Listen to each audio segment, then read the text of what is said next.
Hai people, selamat pagi, selamat berjumpa kembali di Ngobras, ngobrol asik bersama pemerintah Kota Semarang di hari Senin yang cerah ini ya. Karena sekarang saya lagi ada di Mall Pelayanan Publik yang ada di Gedung Terminal Mangkang.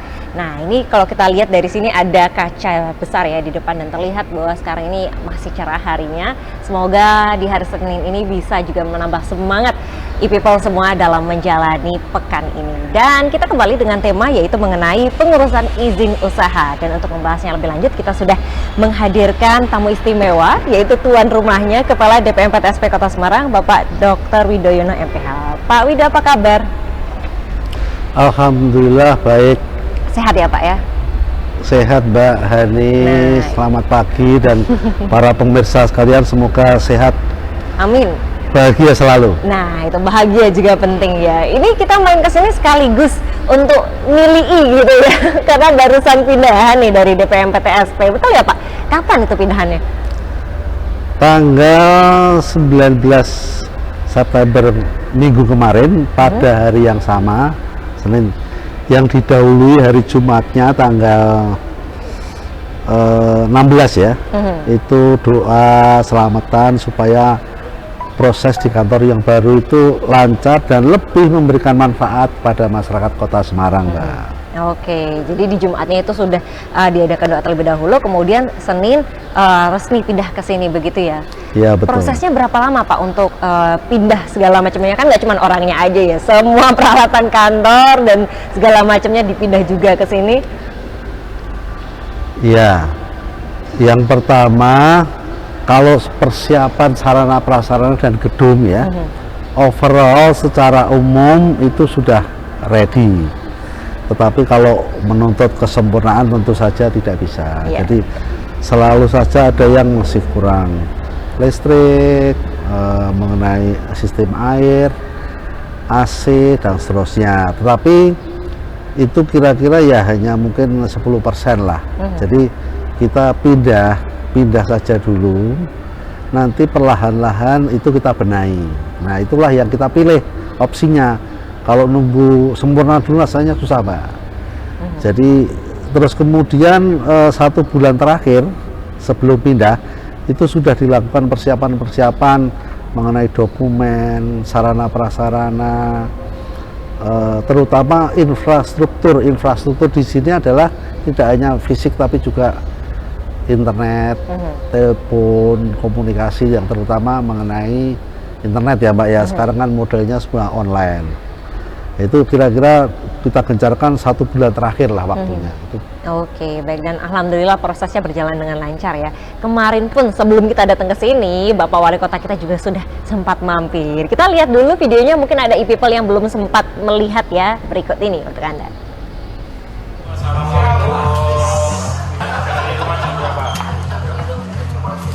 Dari rumah jam berapa? Setengah 7 Pak. Terus apa? Juga. Naik ya. Ya. Dari rumah jam 5 ada nggak? Jam 6? Ada? Ini apa? BRT apa? BRT. Ya tadi kok ada yang jam 5:04 ya? Ngapain dia ya?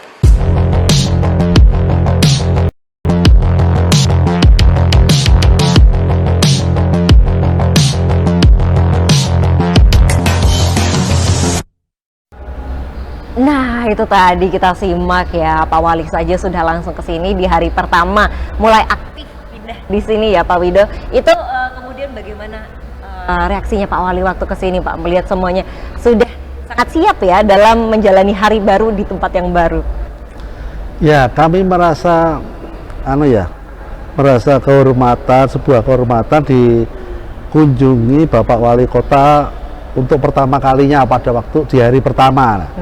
Itu kami menganggap sebagai sebuah support dari beliau yang sangat luar biasa bagi kami, dan beliau pada menyampaikan kepada teman-teman yang katakanlah menyampaikan kok jadi jauh lebih lama, itu beliau memberikan dorongan support kepada teman-teman para pegawai baik ASN maupun non ASN agar tetap bersemangat, dan alhamdulillah dengan support beliau itu teman-teman juga makin istilahnya makin siap, makin toleran dengan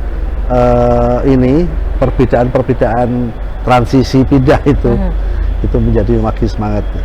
Itu Oke. Mbak anunya. Ya, jadi ya memang manusiawi ya. Ketika yang tadinya di tengah kota karena letaknya kantor di balai kota itu kemudian harus pindah agak minggir gitu ya Pak. Ada perasaan aduh kok jauh begitu. Tapi kemudian dengan komitmennya untuk bisa memberikan pelayanan yang lebih baik dan semangat dari Bapak Wali Kota, tentu saja teman-teman dari DPM PTSP siap untuk menjalani tantangan baru begitu Pak. Dan kemudian setelah pindah ke sini bagaimana rasanya Pak? Dan kemudian apa yang masih menjadi kendala, apa yang masih dalam persiapan untuk disempurnakan lagi? Ya, ini masih ongoing Mbak, prosesnya masih berjalan terus. Ya, dilakukan pembenahan di sana sini, mulai dari pengaturan ruangan, meja kursi, penunjang, instalasi penunjang seperti AC, air, kemudian listrik, kemudian internet terutama yang paling penting. Nah, itu semua kita lakukan bersama-sama dengan proses pindah, dan saya harus menyampaikan apresiasi kepada teman-teman di DPM PTSP karena ya maaf misalnya agak gerah, itu biasa, nggak apa-apa, mereka bisa menerima dan welcome ya. Ini merupakan hal yang positif sebagai modal untuk pindah dan lebih saya yakin di tempat baru pasti ada manfaat-manfaat yang ada yang kita belum ketemu semuanya sekarang ini Pak. Oke, Gitu ya. baik. Dan kemudian selain dari segi karyawan atau tenaga yang kemudian dipindahkan ke sini, sangat perlu juga untuk sosialisasi kepada masyarakat. Nah, dalam hal ini bagaimana apa yang dilakukan oleh DPM PTSP biar istilahnya masyarakat nggak kecelek nih ketika mau datang ke kantor, loh udah nggak di balai kota ternyata ya. Ya, sudah 1 bulan terakhir sebelum pindah sudah kita suarakan sosialisasi tentang rencana pindah tanggal 19. Hanya memang seminggu terakhir itu melalui media sosial kita, Instagram, Facebook, kemudian WA, kita bikin flyer, kemudian kita tempel di sana Mbak, kantor lama, bahwa tanggal 19 DPM PTSP akan pindah ke sini. Jadi ini kita gencarkan di seminggu terakhir. Ya insya Allah insya Allah masyarakat bisa mengetahui, meskipun ya kemarin di Instagram itu saya lihat ada yang ngomong, wah lah kok makin jauh dan seterusnya, itu biasa. Iya, tapi itu tidak menjadi penghalang ya Pak, karena selain itu kan ada online, betul ya Pak, yang bisa dilakukan. Tapi kalau misalnya kita lihat sebelumnya ini kan DPM PTSP ada di lantai 1, ada di lantai 2 gedung balai kota, dan sekarang hanya di 1 lantai ya. Berapa luasnya Pak untuk kantornya sekarang ini? Kira-kira sekitar 4 ribuan lah meter persegi. Dengan berapa karyawan yang pindah ke sini? 80-an. 80-an. 80 sampai. Cukup banyak ya, jadi ya ramai, tetap ramai untuk kantornya di sini. Kemudian kalau kita membicarakan tadi soal perizinan, nah mulai masuk ke tema kita nih, yaitu mengenai perizinan usaha. Ini kan sekarang kita sudah dikenalkan dengan yang namanya OSS RBA, betul ya Pak? Sekarang sudah menjadi satu di situ. Boleh kita dikenalkan lebih lanjut Pak tentang OSS RBA ini apa sih? Ya, baik Mbak, terima kasih atas pertanyaannya, karena ini juga ditanyakan sebagian besar masyarakat dalam berbagai forum dan media, kita komunikasi dengan mereka. OSS RBA itu singkatannya Online Single Submission Risk Based Approach, kira-kira begini. Kemudahan perizinan berbasis risiko. Nah, jadi itu muncul dari sebagai tindak lanjut dari Undang-Undang Omnibus Law nomor 11 tahun 2020 tentang Undang-Undang Cipta Kerja namanya. Iya. Nah, itu dilanjutkan dengan Peraturan Pemerintah nomor 5 tahun 2021 tentang kemudahan perizinan berisiko. Tapi intinya begini Mbak, itu banyak sekali yang diatur ya. Jadi intinya adalah begini. Perbedaannya dengan yang lama, kalau dulu itu apapun jenis perizinan itu, baik kecil, menengah, sedang, besar, itu sama, syaratnya ini loh, 1, 2, 3, 4, bisa 10, bisa 15. Nah sekarang Bapak Presiden menurunkan undang-undang itu, diputuskan dengan DPR, itu sekarang dilihat risikonya. Jadi risikonya itu ada 2 variabel. Yang pertama risiko kesehatan, resiko keselamatan, kemudian resiko lingkungan, dan terakhir resiko pemanfaatan sumber daya, misalnya ada mata air dan seterusnya. Nah, resiko itu ada variabel satunya adalah kemungkinan sering terjadinya. Pertama, tidak pernah terjadi dan tidak mungkin terjadi. Kedua, kemungkinan terjadi kecil, kemungkinan terjadi besar, dan yang terakhir kemungkinan sering terjadi, resiko tadi loh ya. Nah, itu dikawinkan dua variabel itu, di-crosskan gitu, menjadi 4, yaitu resiko rendah, resiko menengah rendah, resiko menengah tinggi, dan tinggi. Nah, bedanya dengan yang lama, perizinan yang lama, Mbak, SIUP dan seterusnya itu, kalau yang resiko rendah nggak usah pakai macam-macam, KTP KK saja langsung terbit otomatis izinnya. Jadi UMKM, para pelaku usaha yang UMKM yang kecil itu sekarang dengan undang-undang itu, dulu kecil itu sampai 50 juta. Sekarang kecil itu dinaikkan menjadi 1 miliar. Itu 1 kecil. miliar, oke. Kemudian 1 sampai 5 miliar itu sorry. Di bawah kecil itu ada mikro namanya, Pak. Jadi UMKM usaha mikro, kecil, menengah ya. Nah, mikronya itu sekarang sampai 500 juta, kemudian 500 sampai 1 miliar itu kecil, 1 sampai 5 sedang, menengah, 5 sampai 10 miliar itu besar, di atas 10 miliar besar. Nah, kalau kecil, risiko tadi ya, risiko kecil itu nggak usah izin macam-macam lah, cukup KTP KK. Kalau menengah rendah ada NIB, namun dari induk berusaha, sama ini sertifikat standar. Jadi intinya undang-undang itu mempermudah masyarakat pelaku usaha agar segera mengurus perizinannya, bisa berproduksi, tidak pakai syarat yang macam-macam, dipermudah. Intinya itu OSS RBA itu. Oke, baik. Jadi berdasarkan tingkat resikonya tadi, kemudian dibuatlah OSS RBA yang mana akan semakin mudah, apalagi untuk teman-teman dari UMKM yang ingin membuat usahanya, pengurusannya tidak perlu ribet-ribet, semua bisa dilakukan secara online di situ. Nanti kita akan bahas lebih lengkap lagi ya, itu ada apa saja di dalamnya, kemudian terutama yang banyak ditanyakan ini mengenai izin usaha. Nah, kita akan nanti tanya kepada Pak Wido, jadi jangan kemana-mana, tetap bersama kami di Ngobras.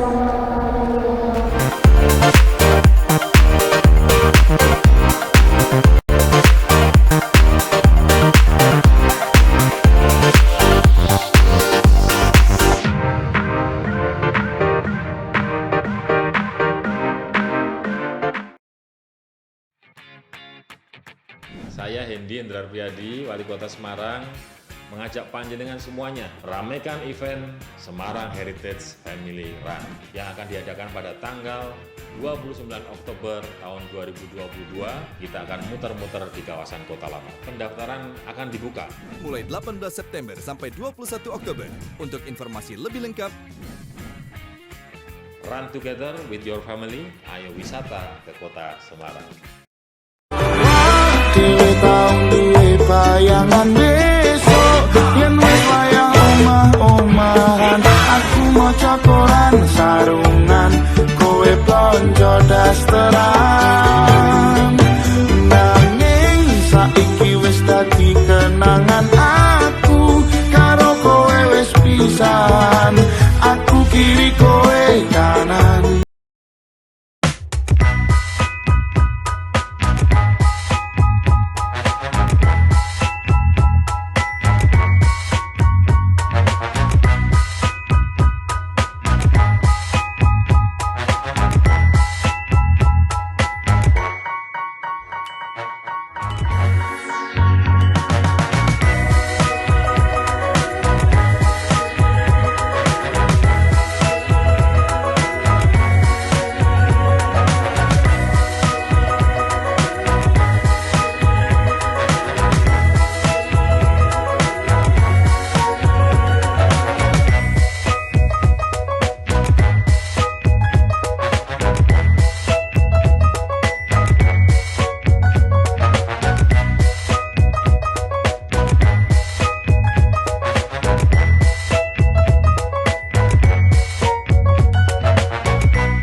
Saya kesini untuk nyari spot foto yang bagus.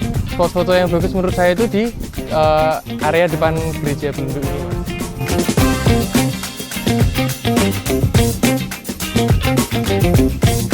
Jadi lebih bagus dan lebih baik ya Mas, karena sekarang kan juga beberapa tempat kota kayak aku di Medan itu banyak banget kabel-kabel yang mengganggu di jalan.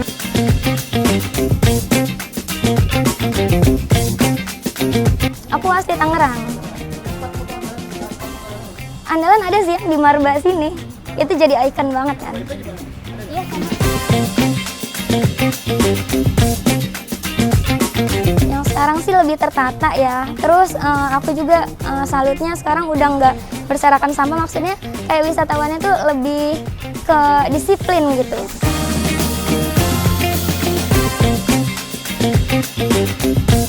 Kalau saya biasanya jalan-jalan kalau nggak ke art gallery sih Mas. Ini kan tempat wisata ya, jadi mempermudah orang-orang itu kalau misalkan mau ambil spot foto atau apa tuh biar lebih estetik gitu. Buat saya sebagai orang yang pecinta fotografi itu cukup mengganggu pada saat kita mengambil foto, dan juga untuk menghilangkan kabel-kabelnya di foto itu cukup tricky, jadi memakan butuh effort lebih untuk menghasilkan foto yang lebih bagus. Jadi menurut saya penting untuk dihilangkan.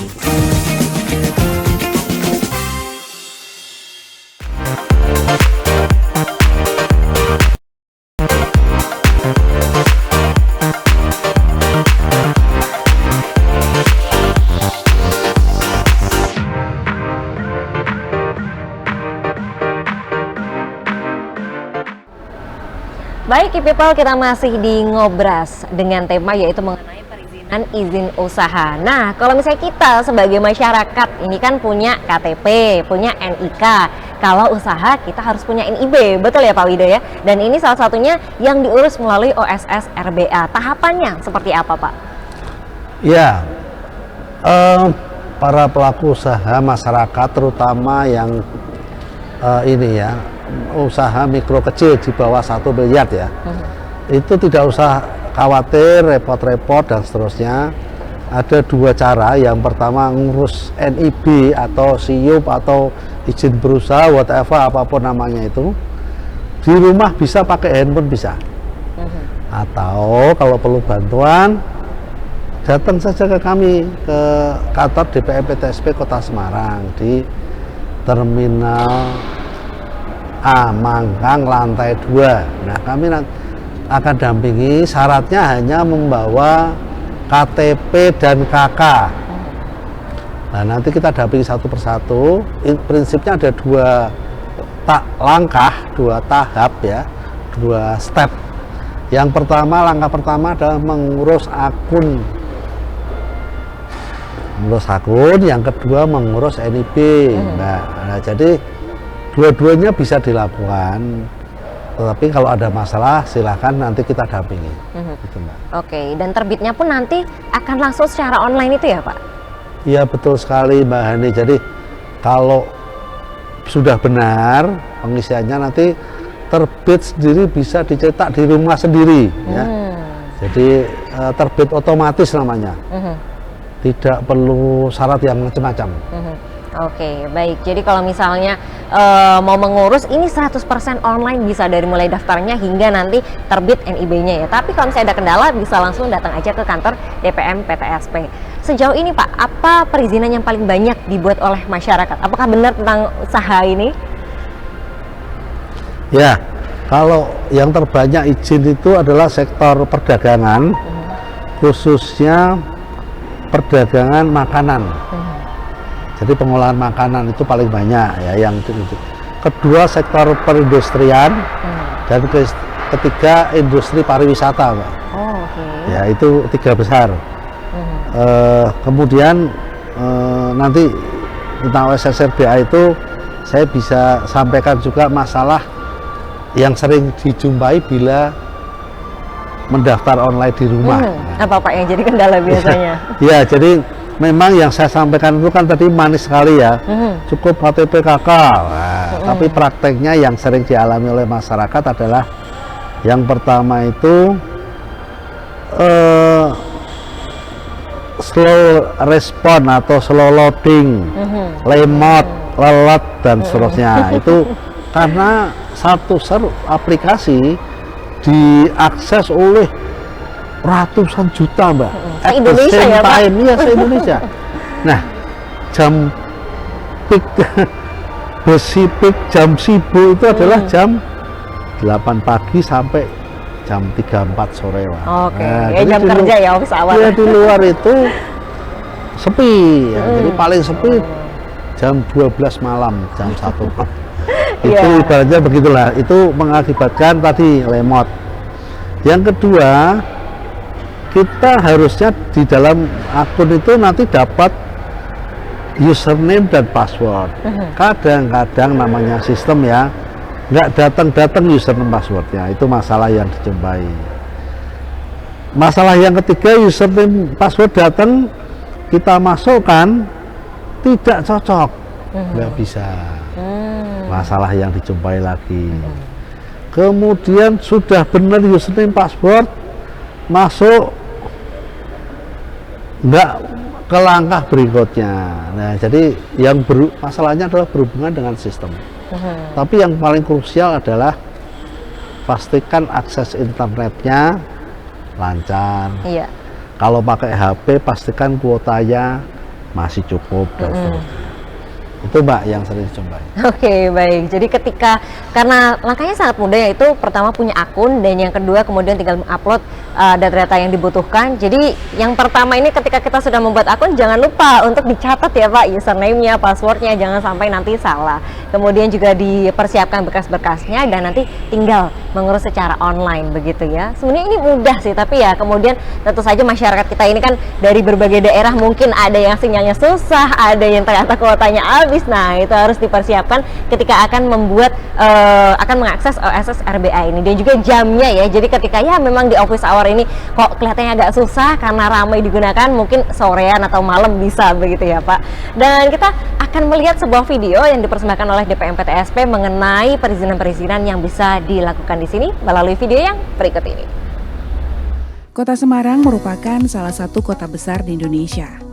Dengan pertumbuhan ekonomi yang sangat pesat, menyandang predikat kota terbesar kelima di Indonesia dan merupakan ibu kota provinsi Jawa Tengah dan juga merupakan kota perdagangan, bisnis, dan wisata. Kota Semarang memiliki Geraha Candi Golf, lapangan golf bertaraf internasional yang terletak di kawasan perbukitan seluas 350 hektar yang mengusung konsep Win Living dengan tetap mempertahankan kontur tanah perbukitan alami. Peningkatan investasi di Kota Semarang terlihat dari bertambahnya hotel dan mal yang masih dalam proses pembangunan. Dalam waktu dekat akan semakin meramaikan dan meningkatkan investasi di Kota Semarang.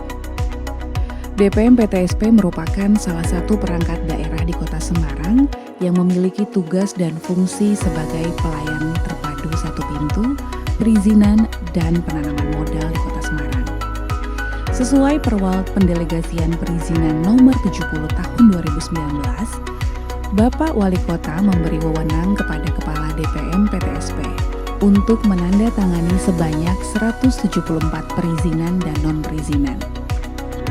Dengan tugas tersebut, DPM PTSP Kota Semarang mengembangkan SIIMUD sebagai aplikasi pelayanan perizinan yang mudah, murah, terpadu, dan akuntabel.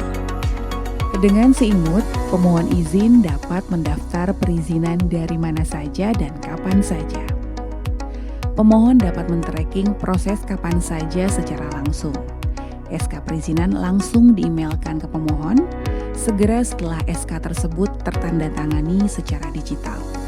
Dengan mulai berlakunya OSS atau Online Single Submission berbasis resiko, DPM PTSP juga memberikan layanan pendampingan OSS bagi pelaku usaha. Pendampingan OSS kami lakukan di ruang Anoman atau Anjungan Online Mandiri. Bagi investor yang akan berinvestasi di Kota Semarang, kami juga melayani pendampingan penanaman modal. Kami bantu proses perizinannya sampai pada operasional dan kami dampingi pengisian laporan kegiatan penanaman modal atau LKPM. Apabila ada keluhan dan aduan yang berkaitan dengan pelayanan DPM PTSP, kami melayani layanan pengaduan yang dapat diakses melalui lapor.go.id, medsos DPM PTSP, atau di nomor WhatsApp 081 542 003174. Dengan pelayanan kami serta kerja keras bersama, kita berharap Kota Semarang yang semakin hebat menjadi salah satu kota megapolitan di Indonesia dengan masyarakat kota yang semakin sejahtera menuju Indonesia hebat. Assalamualaikum warahmatullahi wabarakatuh. Salam damai, salam sejahtera buat kita semuanya. Om Swastiastu, Namo Buddhaya, salam kebajikan. Bapak Ibu, sahabat sederek semuanya yang selalu saya hormati, Kota Semarang beberapa tahun terakhir ini mengalami transformasi positif, terutama sebagai kota perdagangan dan jasa. Hal ini bisa dilihat dari perputaran uang yang ada di Kota Semarang. Dalam 2 tahun terakhir, perputarannya mencapai 2 kali lipat, tepatnya tahun 2019 ke tahun 2020.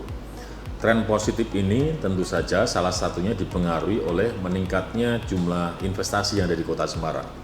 Perlu Bapak Ibu ketahui bahwa sebelum tahun 2010, investasi di Kota Semarang tidak bisa lebih dari 1 triliun. Tapi alhamdulillah sekarang ini trennya semakin meningkat. Sebagai gambaran di tahun 2017, investasi di Kota Semarang sudah di atas 20 triliun dan puncaknya pada tahun 2019 mencapai 36,5 triliun per tahun. Salah satu komitmen ini karena kita berupaya untuk bisa memangkas birokrasi yang ada, mempercepat perizinan, dan tentu saja kita selalu mengundang kawan-kawan para investor untuk bisa berinvestasi di Semarang yang dilayani dengan cepat dan tentu saja dengan pasar yang semakin hari semakin menarik. Komitmen itu antara lain juga didorong dengan pelayanan yang lebih cepat dan transparan melalui layanan perizinan terpadu secara daring, yaitu kita punya aplikasi yang ada di izin.semarangkota.go.id. Mari berinvestasi di Kota Semarang, dan tentu saja kita akan melayani panjenengan dengan lebih baik, lebih cepat untuk Semarang yang lebih baik dan lebih hebat. Matur nuwun, assalamualaikum warahmatullahi wabarakatuh. Om Santi Santi Santi Om.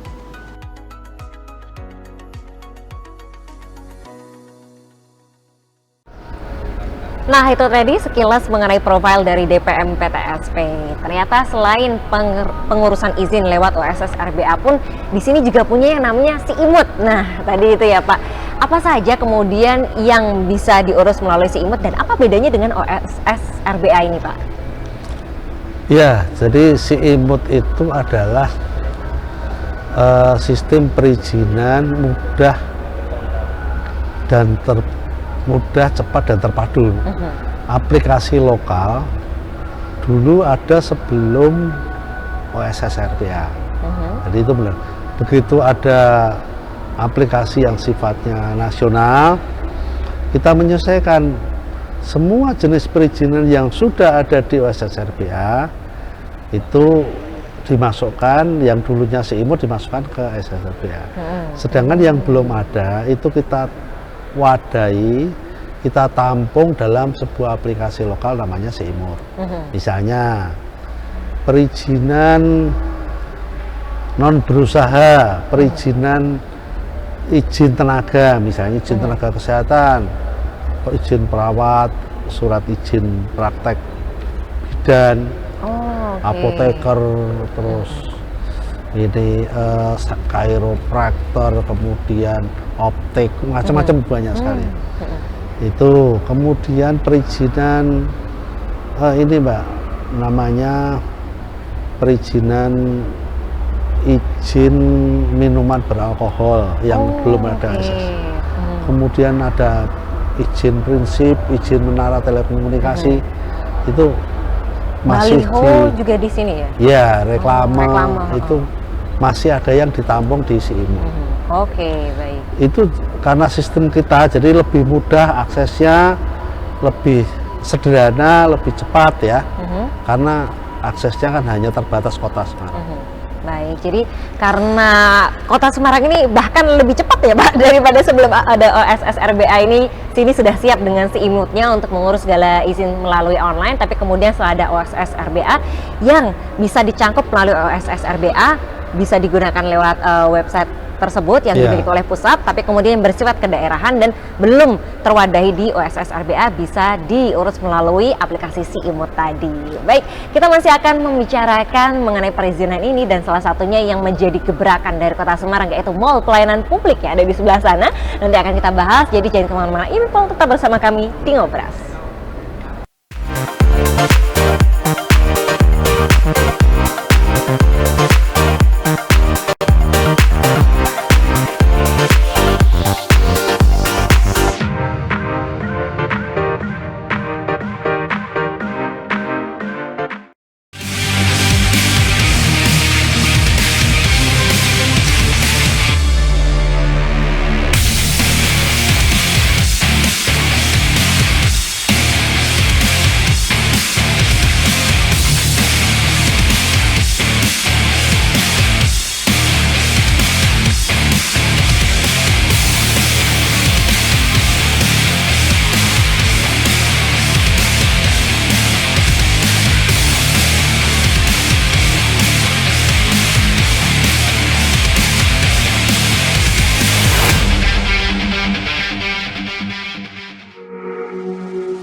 Don't lie, I know you've been thinking it. And 2 times you let it slip from your lips. You got too much pride to make any promises. Thinking that we got time and you wanna keep it in. I want you out in the pouring rain. I want you down on your knees, praying to God that I feel the same. I'm right here, baby, so please hold me up, tie me down, 'cause I never wanna leave your side. Swear to never let you down, and it's been eating me alive. You can take me home, you can never let me go. Hold me up, and tie me down, down.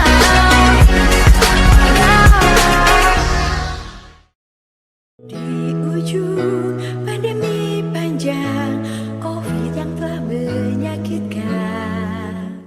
IGD kami yang akan kita kembangkan ini adalah 5 lantai, di mana lantai ke-1 itu adalah untuk IGD anak, kemudian untuk bedah dan salinan. Untuk nafasku, kau beri warna bagi raga dan jiwa aku. Kemudian di lantai 2 itu kita ada hemodialisa, di mana kemarin kalau hemodialisa ada di tengah belakang akan akses pasien agak susah. Nah kalau nanti semua kan di IGD cepat, kalau misalnya ada sesuatu pun juga cepat pertolongan kan, karena pasien-pasien HD memang semua dalam keadaan lemah ya, jadi memang kita susunkan seperti itu.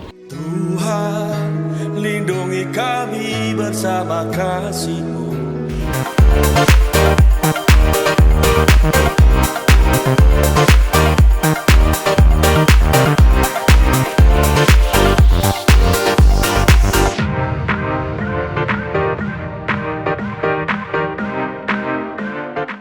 Di saat sang surya mulai memancarkan hangat cahayanya, di situ pula kami mulai berlari mengejar peluang.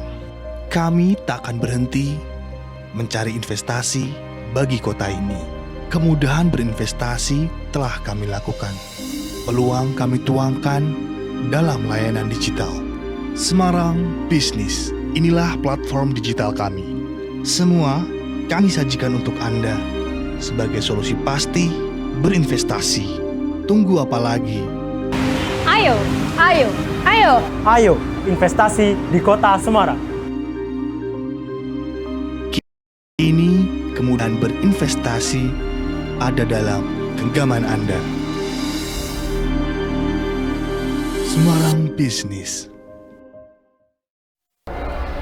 Baik, kita masih di Ngobras e-People dan sekarang kita akan mulai masuk ke pembahasan mengenai mall pelayanan publik. Jadi kalau kemarin kita lihat di sosial media ya, kadang juga banyak masukan-masukan dari masyarakat. Kapan sih Semarang punya yang kayak di kota-kota lain nih, ada satu mall atau pusat di mana kita bisa mengurus segala macam izin di satu tempat. Nah ini kan pemerintah Kota Semarang selalu mendengarkan masukan dari masyarakat. Sebentar lagi akan rilis ya. Sudah sampai mana Pak persiapannya untuk MPP? Iya, fisiknya secara fisik itu mungkin sudah 80% ya, 80%, 85% sudah siap lah. Kemudian untuk persiapan administratif itu perjanjian kerjasama, kemudian jadwal dan seterusnya itu rencananya insya Allah minggu ini akan ditandatangani oleh para pihak, yaitu Bapak Wali Kota dan pihak yang eksternal ya, itu misalnya instansi vertikal Mbak, seperti kejaksaan, kemudian Polrestabes, pengadilan agama dan seterusnya. Itu insya Allah minggu ini kita selesaikan, sehingga sudah, kalau itu sudah, nanti kita pakai sistem namanya uji coba dulu Mbak.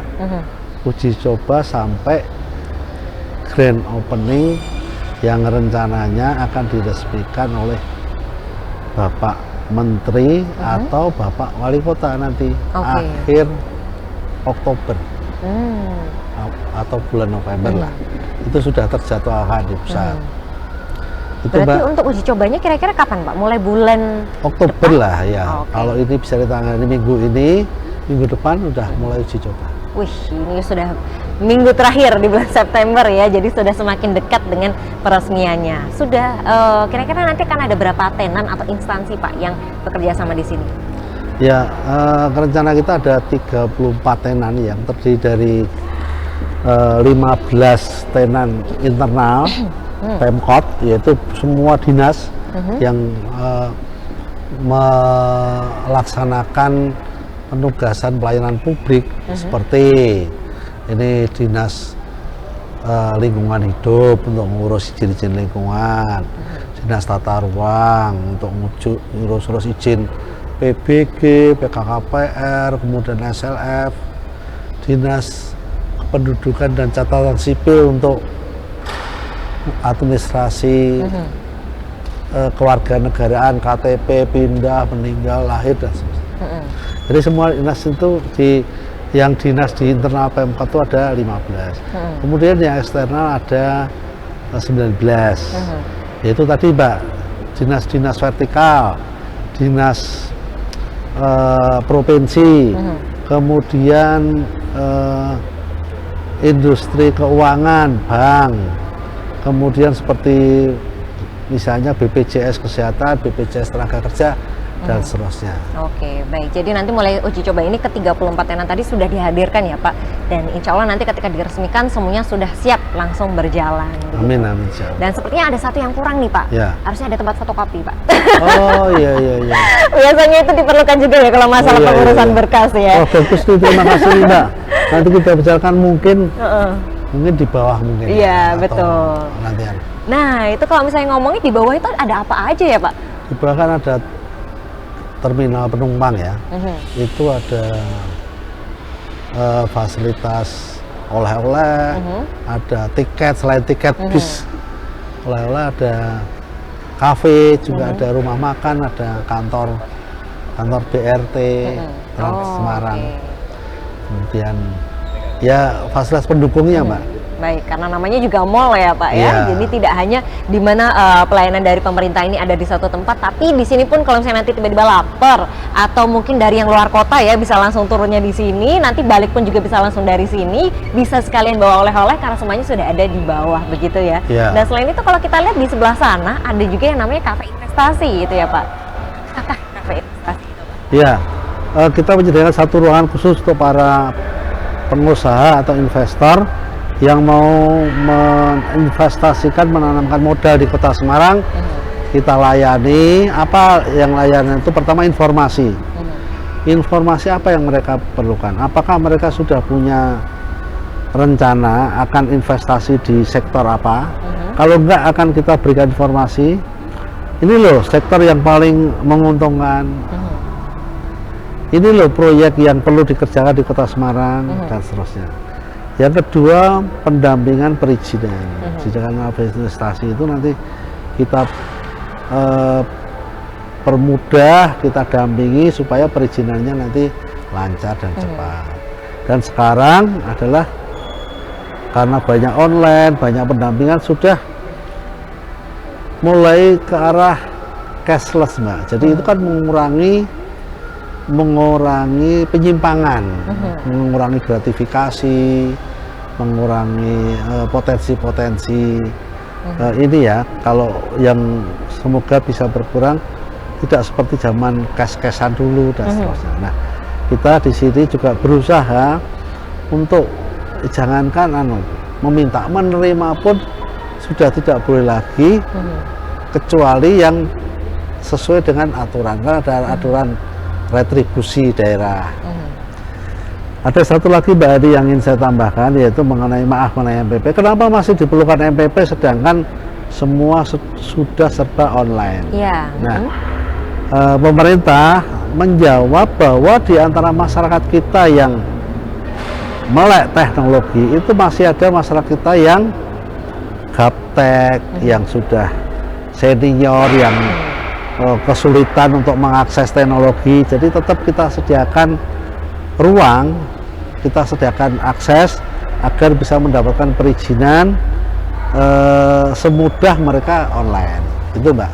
Oke, baik. Jadi tidak menghalangi bagi yang barangkali punya keterbatasan dalam mengakses internet ataupun lebih suka dengan sentuhan-sentuhan manusia secara langsung begitu ya, karena memang inilah yang keramah tamahan hospitality yang tidak bisa didapatkan kita melalui aplikasi, karena kita bertemu dengan manusia secara langsung bisa dilaksanakan di mall pelayanan publik. Itulah pentingnya juga ada mall pelayanan publik ya, dan kita melihat bahwa sangat lengkap sekali yang ditawarkan oleh PTSP di Kota Semarang. Mulai tadi ada kafe investasi, mall pelayanan publiknya, kemudian sarana prasarana yang ada di sini pun juga lengkap, mulai dari pendukung seperti tadi ada tempat gerai makanan, minuman, oleh-oleh dan sebagainya. Di belakang saya pun ya kalau dilihat ada untuk tempat permainan anak-anak juga ya, dan juga masih banyak lagi. Kalau penasaran langsung aja datang di sini. Lokasinya ada di mana, Pak? Di Terminal A Mangkang, lantai 2, Mbak. Oke, Terminal A Mangkang, lantai 2. Dicatat Oktober nanti akan diresmikan. Terima kasih banyak Pak Wido atas kesempatannya kita untuk mampir ke sini. Terakhir kali kita ke sini itu bulan Desember ya, masih banyak ada tukang-tukang lagi renovasi dan sekarang sudah bersih, sudah lengkap. Silahkan dinikmati, sebentar lagi akan segera diluncurkan. Saya Hani Nurmalita beserta seluruh kerabat kerja yang bertugas dan juga Pak Wido pamit undur diri. Jangan lupa untuk saksikan terus program-program kita di YouTube channel Semarang Pepkot. Di hari Senin kita ada ngobrol asik bersama OPD Kota Semarang. Kemudian di hari Selasa ada ngopi atau ngobrol inspirasi. Di hari Kamis ada Ini Usahaku. Di hari Jumat ada Jelajah Semarang, dan juga di hari Sabtu ada kulineran, kulik jajanan Semarang. Terima kasih dan sampai jumpa.